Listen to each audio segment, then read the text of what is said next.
Aqui a minha fala, agradecendo, em primeiro lugar, ao presidente André do Prado por ter nos concedido essa oportunidade de fazer essa audiência pública, que é o que temos pedido desde 2021, quando ingressamos nesse processo. É isso que nós queríamos, que a sociedade, que a comunidade jurídica e que a sociedade em geral pudesse ouvir os argumentos pró e contra e pudesse participar desse debate, que afinal de contas é um debate de reforma tributária.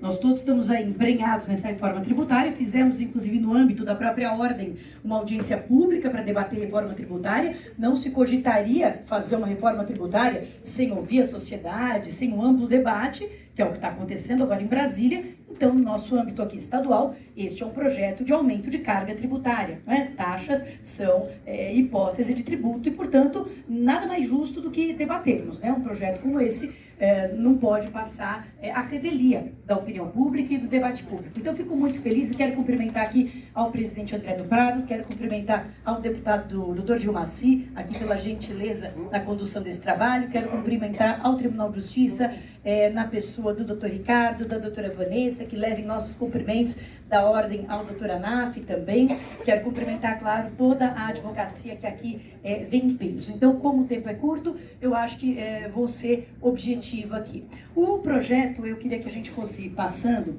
aqui o que eu trouxe, eu inclusive entreguei porque está um pouco pequenininho, e não sei se os senhores têm o mesmo problema de... Eu estou com o meu aqui, obrigada. O mesmo problema de visão depois dos 50 que eu, mas eu sei que para mim é mais confortável ler assim as letras grandes. Então, o projeto é um projeto que pretende, de fato, aumentar as custas judiciais e taxas judiciárias praticadas aqui pelo Tribunal de Justiça. Podemos passar.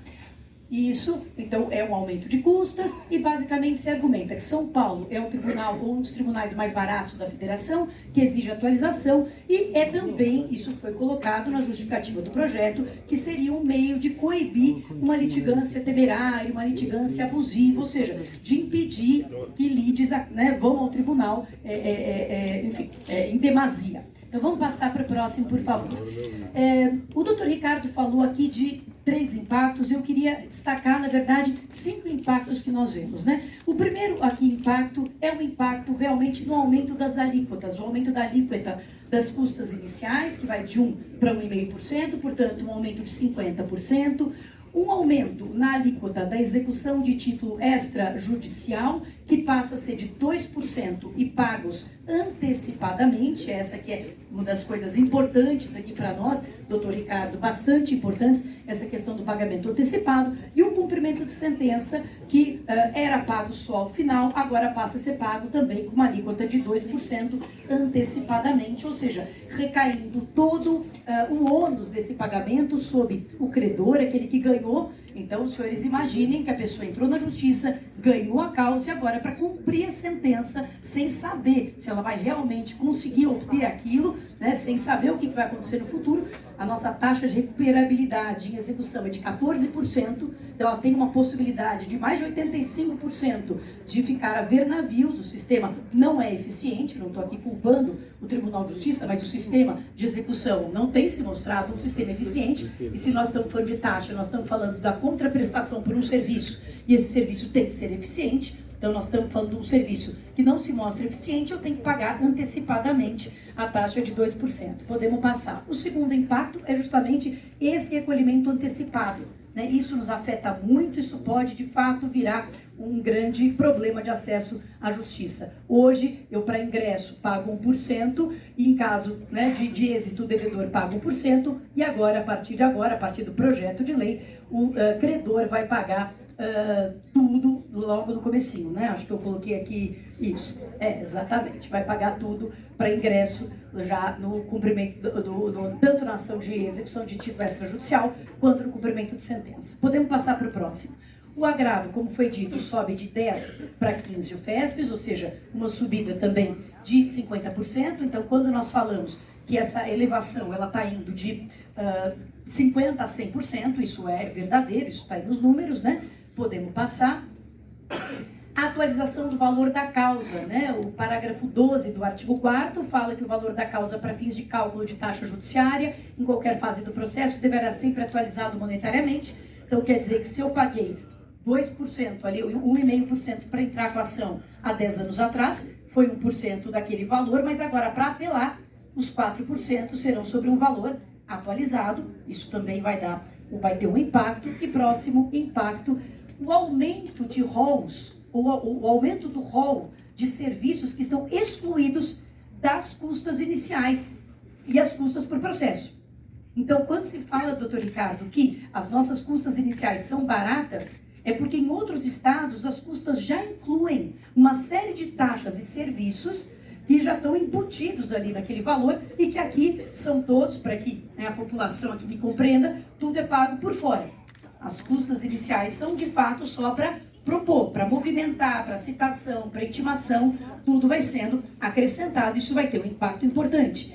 Esse rol de taxas que não são incluídas foi aumentado, foi ampliado com os itens que a gente coloca aqui. Podemos passar. Inclusive, volta um pouquinho só isso, inclusive com envio eletrônico de citações, intimações, ofícios, notificações, né, que também passa a ser cobrado fora, né, por fora do que já se paga das custas iniciais. Podemos passar. Bom, os dados objetivos.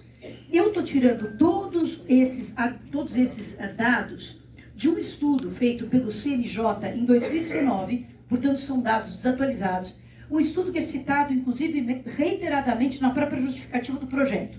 A todo momento se cita esse estudo, inclusive se coloca ali um quadro extraído desse estudo do CNJ em 2019.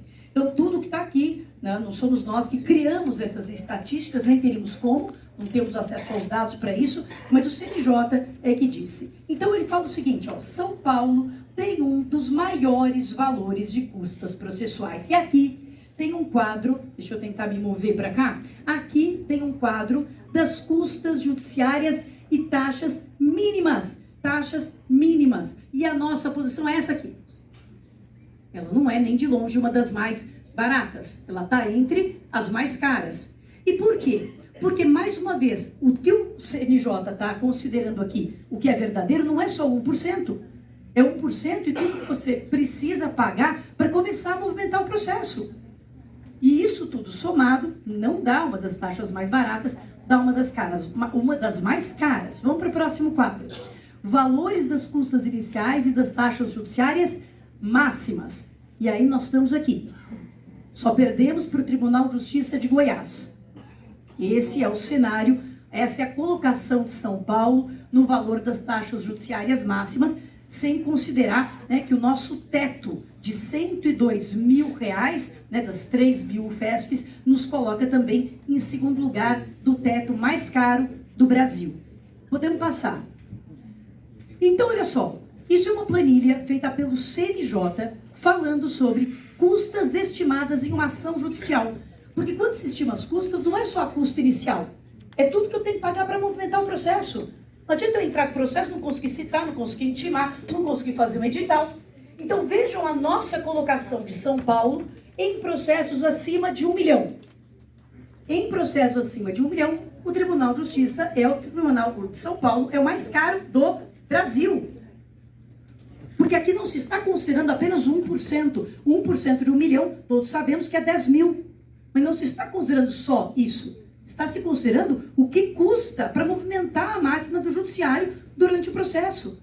E se isso for considerado, nós somos o mais caro do Brasil. Bom, nos valores abaixo de R$100 mil, nós não somos o mais caro, de fato. Somos o quarto mais caro.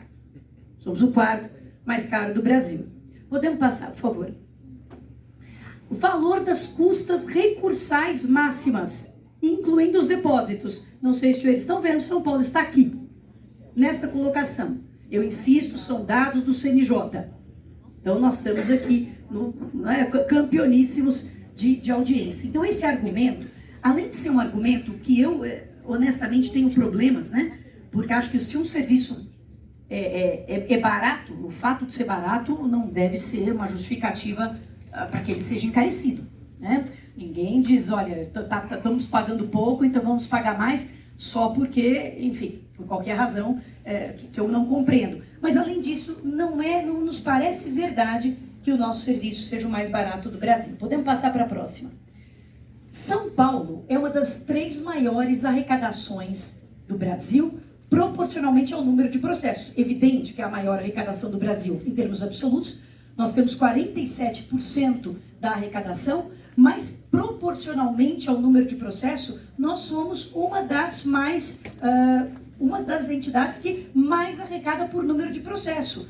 Então isso significa que nós já estamos, digamos assim, fazendo menos do que muitos estados, com mais do que muitos estados têm, né? Todo serviço público, ele tem que, de alguma forma, primar pela eficiência da sua prestação, pelo controle dos seus gastos, e nós já temos uma taxa de arrecadação por número de processos bastante elevada. Diz o seguinte, somente no estado de São Paulo foram arrecadados 5,6 bilhões de custas, isso em 2019, valor desatualizado. Esse valor representa 47% dos recolhimentos. Cumpre informar que o TJ de São Paulo responde por 19% da demanda e 26% do acervo em tramitação. Então, nós temos 1/4 do acervo nacional e recolhemos metade das custas que se recolhe no Brasil. Vamos para a próxima. Conforme previamente diagnosticado, São Paulo, Goiás e Piauí acabam arrecadando proporcionalmente ao número de processos maior volume financeiro em decorrência da sua tabela de custas. Então, tudo isso mostra que não é verdade que nós sejamos um tribunal barato ou defasado em relação aos outros. Podemos passar para a próxima. Então, nós estamos ali, valores arrecadados em relação ao número de processos. Dentre os tribunais de grande porte, nós somos o campeão. Na relação arrecadação-processo, nós somos o campeão. Perdemos ali de Goiás, estamos ali para e passo com Piauí. Goiás, um tribunal considerado médio, Piauí, um tribunal considerado pequeno. A questão da inflação e das atualizações. Vamos para a próxima, por favor. Doutora, desculpa, restam 3 minutos. 3 minutos, tá certo. Então, vamos para a próxima. Em primeiro lugar, todos os valores que nós pagamos em UFESPs são anualmente atualizados acima da inflação. Eu peguei apenas os últimos 3 anos e nos últimos 3 anos tudo que nós pagamos em UFESP vem sendo atualizado e inclusive acima do valor da inflação. Próxima. Nós tivemos também, não faz muito tempo, uma atualização de 100% de alíquota para apelar. Nós sabemos que até 2016 a apelação era 2% e agora passa a ser, agora não, em 2016 passou a ser 4%. Então, quer dizer, também está havendo movimento no sentido de aumentar a alíquota. Em relação, já terminando aqui, em relação à questão do excesso de processos nos tribunais, o Estado é o maior litigante. Ele é responsável por 60% do nosso acervo estadual é de execuções fiscais, que não pagam custas e que atravancam o judiciário. Então o cidadão está pagando uma conta do Estado. O Estado está usando o serviço. E está usando de graça e nós estamos pagando, né, apesar das execuções representarem 38% do acervo, né, somente 2 tribunais possuem percentual superior a essa média. TJ de ACP, 58,5% do nosso acervo. Né? Então, essa medida dificilmente vai alcançar esse objetivo, que ademais eu considero, reputo, de questionável moralidade, impedir o acesso à justiça, encarecendo a justiça, mas não vai adiantar para obter o objetivo de desatravancar o judiciário. E por último, né, o Estado é o maior litigante, está ali, o Estado de São Paulo, 52%, 58%, e por último, aqui no minutinho que me resta, é claro que o Tribunal de Justiça é um órgão do judiciário, é o coração do judiciário, tem a maior importância e tem autonomia financeira e deve gerir aí toda a sua vida financeira. Mas o fato é que nós percebemos, e eu digo aqui como advogada na ponta, que existe uma economia do Tribunal de Justiça, em decorrência de toda essa forma nova que se pôs após a pandemia. Eu tenho aqui apenas como exemplo o fato de que os fóruns passaram a fechar às 17 horas. E quando nós fomos conversar com o nosso presidente ANAF sobre isso, a resposta é, mas é porque isso gera uma economia muito grande. E para nós isso é um grande problema. Não entendo um advogado, não conheço um advogado que concorde com esse horário de fechamento às 17 horas, que nenhum órgão público fecha a essa hora. Mas houve, e isso por força de economia. O atendimento remoto, telepresencial, enfim. Né? Então, o que nós estamos vendo são medidas, enfim, que concordemos ou não, estão sendo tomadas para obter uma maior economia e as taxas como, né, bem lembrado aqui, são a contraprestação, obrigada, a contraprestação de um serviço. Então eu preciso demonstrar, elas são um tributo vinculado. Precisaria o Tribunal de Justiça demonstrar exatamente o quanto, o que está encarecendo, o quanto está encarecendo, o que se está economizando para justificar a cobrança de uma taxa. Então, por essas razões é que a OAB discorda do projeto ali, tal como ele está posto. Muito obrigada.